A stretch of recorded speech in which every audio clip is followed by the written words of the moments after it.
You said the fact that the polls we read, and you said, he's not running for president. He's never said he's running for president. He's running for 2022. But he's also never said he wouldn't run for president in 2024. So it's kind of like this the first time Tom Brady, like I'll give you an example. Tom Brady is just lost to, who they lose to? They lost to the Rams. The Rams they lost to. Matt Stafford came back and, won the game, and we thought he was going to win it. But this is the first time I've heard Brady talk about retirement in a very weird way. He's not talking retirement like flat out, oh, I'm coming back next season. Have you noticed he's not definitive? I need to consult with my family. It's the first time he's ever been waffling a little bit. He's not definitive. So I feel like the reason why there's all this chitter-chatter about Ron DeSantis because he's not definitive.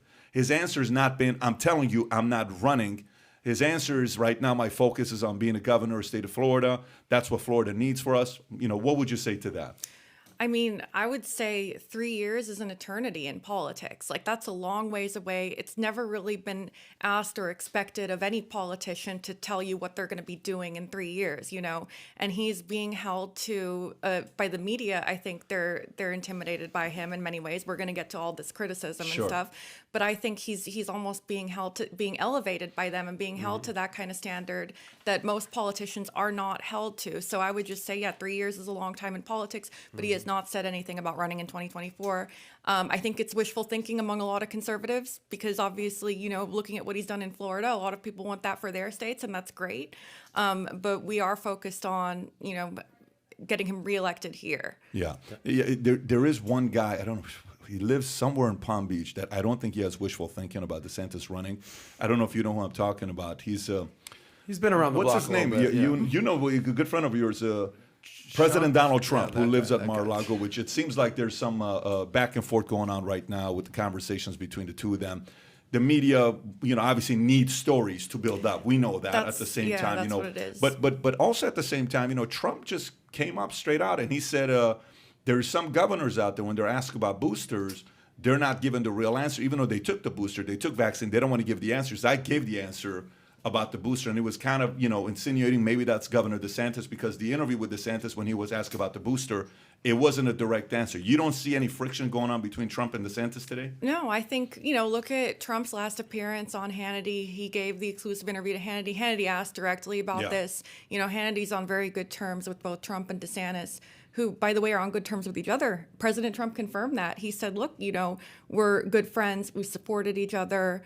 He's a great governor of Florida. And, basically all this narrative of like friction and tension and all of that, it's like great fodder for the media because it gets clicks. And that's really what they're all about, getting the clicks and driving the traffic.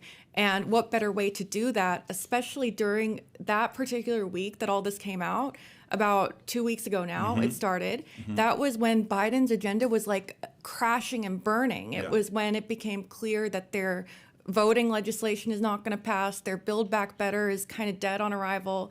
Manchin and Sinema, the two Democratic senators that defected. So it was like all these big priorities that Biden had. Oh, the Supreme Court ruled against the OSHA vaccine mandate. So these were like failure after failure for the Biden administration on a huge scale. So what better way for the media that's pro-Biden to deflect? I think it was a deflection from all of these. I don't know about that. And the reason why I say I don't know about that, I have dinner with some very, people who have done well for themselves, and they follow politics very closely. And there is major tension amongst people who want Trump to become the president again. Because, look, let's face it, nobody's bragging about Biden right now. Nobody. When MSNBC and CNN are sitting there saying how this is terrible, things are bad when they're saying it's terrible. What's worse than terrible? So no one's talking about Biden right now. Biden, we'll cover a couple things with Biden. But I do see that, the biggest concern that comes up is you look at the stage for debate and you sit there and you say, okay, I don't know if it's a good look if Trump and DeSantis is up there because they're both extremely competitive. So if you enjoyed this little short segment from the podcast that we did, here's another short segment to watch. Or if you want to see the entire podcast, click over here. Take care, everybody. Bye-bye.